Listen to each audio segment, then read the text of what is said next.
नाम का बहुत बहुत धन्यवाद।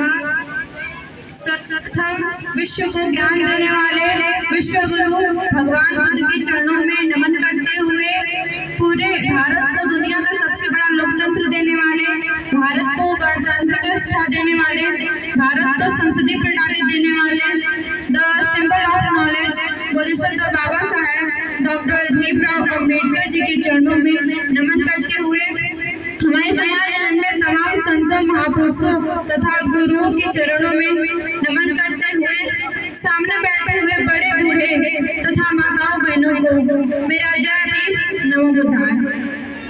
आज हम सभी लोग बाबा साहेब के कार्यों को याद कर उनकी जयंती मना रहे हैं। अगर मैं आपको बाबा साहेब की जीवनी बताऊंगी तो पूरा समय खत्म हो जाएगा, लेकिन हम बाबा साहेब की जीवनी नहीं बता पाएंगे। आज पूरा विश्व बाबा साहेब को ज्ञान के प्रतीक के रूप में देखकर उनकी जयंती मना रहा है। सभी लोग उनके संघर्षों से परिचित हैं, लेकिन बाबा साहेब के जीवन संघर्षों में तो सबसे बड़ा जो योगदान रहा है माता रमाबाई का, वो लोग भूल जाते हैं, जिन्होंने अपने 4 बच्चों की कुर्बानियां दी। किसके लिए? हमारे लिए। जब बाबा साहेब और रमाबाई का चौथा बेटा राजरत्न इस दुनिया से चला गया, तब माता रमा ने बाबा साहब से पूछा कि साहब, आप तो कहते थे कि हमारा बेटा इस दुनिया पे राज करेगा, अब आप मुझे बता दीजिए कि हमारा बेटा तो इस दुनिया में नहीं रहा, तो ये देश का राज कैसे करेगा?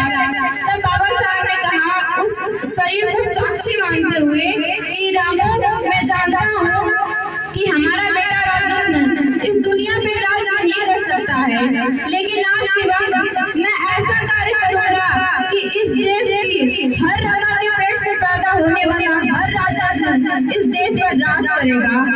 और बाबा साहब ने ये कर भी दिखाया। अब राज नहीं कर रहे हैं तो ये हमारी प्रॉब्लम है, लेकिन बाबा साहब ने हमको सारे अधिकार दिए जो अधिकार उन्होंने वादा किया था, लेकिन हमारे लोग इस बात को समझ नहीं पाते हैं। माता रमा अम्बेडकर के योगदानों को नहीं समझ पाते हैं, उनके बलिदानों को नहीं समझ पाते हैं। उन्होंने अपने 4 बच्चों की कुर्बानियां देने पर भी शोक क्यों नहीं मनाया? क्योंकि उनके लिए हम सभी लोग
किया है, जिन्होंने जब हमको माता सावित्री बाई पढ़ाने जाती थी तो जातिवादी लोग उनके ऊपर गोबर फेंकते थे, कीचड़ फेंकते थे, लेकिन उन्होंने वहाँ पे हार नहीं मानी। वो हमें लगातार पढ़ाती रही और 1954 में पूना के आसपास लगभग 18 विद्यालयों की स्थापना की। तो ज्ञान की देवी सरस्वती हुई या माता सावित्री बाई फूले, लेकिन फिर भी लोग पूजा सरस्वती की करते हैं, माता सावित्री बाई फूले के योगदान को नहीं जान पाते, माता रमाबाई के योगदानों को भूल जाते हैं। बाबा साहब ने कहा था, मैं किसी समाज की प्रगति इस बात से मानता हूँ कि उस समाज में महिलाओं का कितना प्रतिनिधित्व है, लेकिन महिलाएं इस बात को समझ नहीं पाती हैं और जो समझ भी जाती है उनको पुरुष समाज दबाता है, उनको किसी भी कार्यक्रम में जल्दी लोग बाहर नहीं आने देते। ऐसा क्यों करते हैं? नहीं करना चाहिए। हमारे महापुरुषों ने महिलाओं को दबाना नहीं सिखाया है, उनको आप शिक्षा दीजिए, उनको बताइए। आप वृद्ध महिलाओं को नहीं समझा सकते हैं, जो आपकी दादी और मम्मी है उनको नहीं समझा सकते हैं, लेकिन अपने पत्नी को तो समझा सकते हैं ना, अपने जीवन संगिनी को समझा सकते हैं ना। राष्ट्रपिता ज्योतिराव फूले जी ने कहा था, जिस घर में महिला शिक्षित हो जाती है उस घर में पूरा परिवार शिक्षित हो जाता है। तो जरूरी है कि हम महिलाओं को शिक्षित करें, क्योंकि महिलाओं का शिक्षित होना बहुत जरूरी है। अगर महिला शिक्षित हो गई तो पूरा परिवार शिक्षित हो जाएगा और उनका फ्यूचर पूरा अच्छा हो जाएगा। तो हमें